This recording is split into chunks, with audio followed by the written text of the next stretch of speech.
So, you've reflected on your 4 Ps and have got everything on one page. Now, how can you make the most effective use of your time? In this part of the course, we'll review some strategies and tactics for time maximization. I prefer that term over time management. Bear in mind that for all of these strategies, keeping your life on one page, progress worksheet close, will help you make choices based on your priorities. If you haven't completed a version of this yet, or need to refresh your memory, please take a moment now to review that lesson, but before beginning here. To the 4 Ps you've worked on, I want to offer you another P to consider. It's perseverance. It's hard to get a time maximization strategy up and running if it's not built on a strong foundation of a well thought through life on one page. But once you've created it for the first time, then the second and third, you'll find the foundational work that underpins maximizing your time easier and easier. Another important bit of advice is to select tools that already work for you to bring your 4 Ps to life outside the worksheet on this course. There are so many options out there, so if you haven't figured out what productivity tools work best for you, keep searching. You can take hints from the tools you already like to use for other purposes. For example, if you're a PowerPoint person, you might use PowerPoint to organize your time management strategy. If you know Excel and other spreadsheets, use Excel, and so on. Once you have your rocks clear and you know what you want your future to look like, try to find ways for you to see this plan in your daily life. Can your online folders for your files on your hard drive, Dropbox, Google Drive be arranged according to your rocks? Be sure to include your life on one page progress worksheet here as well. Where can your life on one page appear so you can see it often and easily? I have it on my notepad, right next to where I write down my daily tasks, there to nudge each and every day towards building a long-term future. Some of you may have found one of the many online productivity tools and project management software helpful. If so, can you structure those tools to be in line with what you've created for your rocks?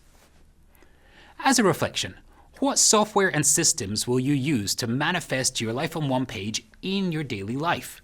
Where can you plant the seeds of your connected leadership thinking so that the hard work you've done to reflect on your purpose, priorities, potential feed through to the real progress on a week-to-week basis?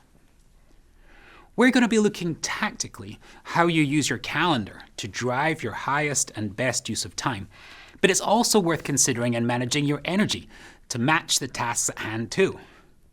There's a powerful article from Loehr and Schwartz from Harvard Business Review about doing just that, managing your energy, not just your time. Being conscious about the type and quality of the energy you have in the present and as you plan your week. Reviewing their pyramid, it's good to consider first how much energy we have, the base quantity. Did we get enough sleep? Then, how are we feeling, our emotional energy, our quality? Sitting on top of that is our cognitive energy, our ability to focus. And at the top, our spiritual energy, our life force. These energies feed off each other and interrelate. We should consider them all and where they might be at different points in the week. Can you match your tasks to your energy?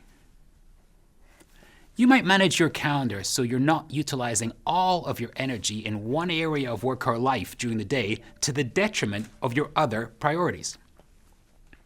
As an example, if you need to have a difficult conversation with a team member and you tend to be more positive and energetic in the morning, you can structure your day so that you've got the quality of energy needed to be positive and productive in that exchange. On the flip side, you could schedule discretionary, less demanding tasks when you know your energy will be lower. We've discussed rocks and major priorities at length, but what do we do with the pebbles, or the less important tasks we need to accomplish? The issue with pebbles is that they're typically somebody else's rock trying to get in your jar. They think it's important, so they're pouring it in, and it may or may not be an important part of your life. So how do you manage these pebbles when they're part of a dynamic system of other people's priorities? Unfortunately, it's socially unacceptable in most teams and organizations to respond to requests with a "how's never? Is never good for you?" That's still one of my favorite New Yorker cartoons.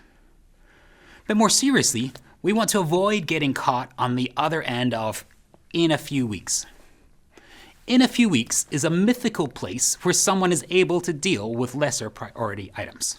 If you are tempted to delay someone wanting your time with this phrase, instead of asking someone to come back to you at an ambiguous time in the future, give them a date and a time, no matter how far ahead. Or, if you're genuinely not the right person to help them, suggest they contact someone else. Of course, the reverse also applies. If you're trying to get into somebody else's calendar and they say come back in a few weeks, can you clarify with them? Do you mean someone else can help me better? Or does the last week in July work for you to reconvene? I can make myself available then and I'm ready with my calendar. Another way to manage pebbles is to consciously switch from email to calendar as the dominant tool to drive your use of time. Email is essentially someone else's priorities. Almost by definition, if you manage your time based on your inbox, you're managing your time based on other people's priorities. The inbox zero goal is not something that I think everyone needs to aspire to, for instance. For those that feel they need it and are good at maintaining it, hats off to you. For those that feel guilty, though, for never achieving a seemingly always distant goal, please don't worry and switch your focus. Consider having your calendar as your dominant app. Include time, meetings with yourself for your own work. See Cal Newport's writing on deep work for much more on this. And even include scheduling time to answer emails and avoid answering emails maybe outside of those hours. Please take a moment now to reflect and make some notes. How do the pebbles in work and life affect you? What structures and practices can you put into place to make enough time and proactive time for the rocks, managing pebbles appropriately for your productivity and your sanity? So, we've covered how to manage rocks and pebbles. Now we can move on with a little bit of time left for managing sand. The low priority, low impact tasks that can still take up space in our jars if we manage time well, or at its worst can detrimentally fill up your jar and week before you've spent enough time on the rocks. So what leads you to unconsciously fritter away time on sand? For many, technology often hijacks our attention. News alerts on our phone can be considered sand for a lot of us. It is worth reframing these seemingly innocent alerts on your phone or computer. A media company's rock is advertising dollars, so their priority is to pour as much sand in your jar as they can. That's the reason that one piece of clickbait attracts you, leads to 10 articles read and a half hour consumed before you realize. They're experts at this because they have to be. That's their business. For you, those news articles were way less important than the quality time spent on your priorities. With a few tweaks, though, you can convert your technology from attention hijackers to attention enablers. If alerts are distracting you, turn off notifications and even disconnect Wi-Fi if the task does not require it. If you have an important time-sensitive task, try a dead battery sprint. Take your laptop without your charger to another part of the office, house, or down to the cafe. You've now got that amount of battery time to do that important task. There are also apps that can help you keep time, such as a Pomodoro kitchen timer-like app in the top corner. You can set the timer for as long as you want to focus on a task.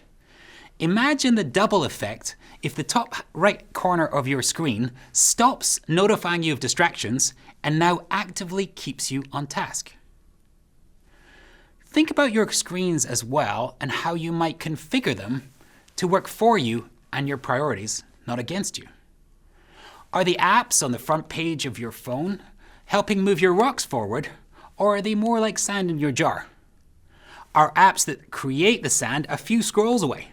Or better yet, not on your phone at all? And then finally, know your weaknesses and create your own carrots and sticks. Don't interrupt your work because you suddenly need a coffee and you love coffee. Either make it beforehand or reward yourself afterwards, but don't get caught by a distraction that you know you are vulnerable to. To summarize this approach to tasks in your day, I adapted a 2x2 matrix from a recent Medium article, which could be useful framing for holding yourself accountable and not filling your jar with sand. But let's all try to stay out of the red boxes. Working hard on things that don't matter, getting caught up in pebbles and sand, or working not hard enough on things that matter. That's going to disappoint you and others. If you like, take a moment and think about your life and the risks you run in spending time in the red zones. How can you make changes to spend more time in the green?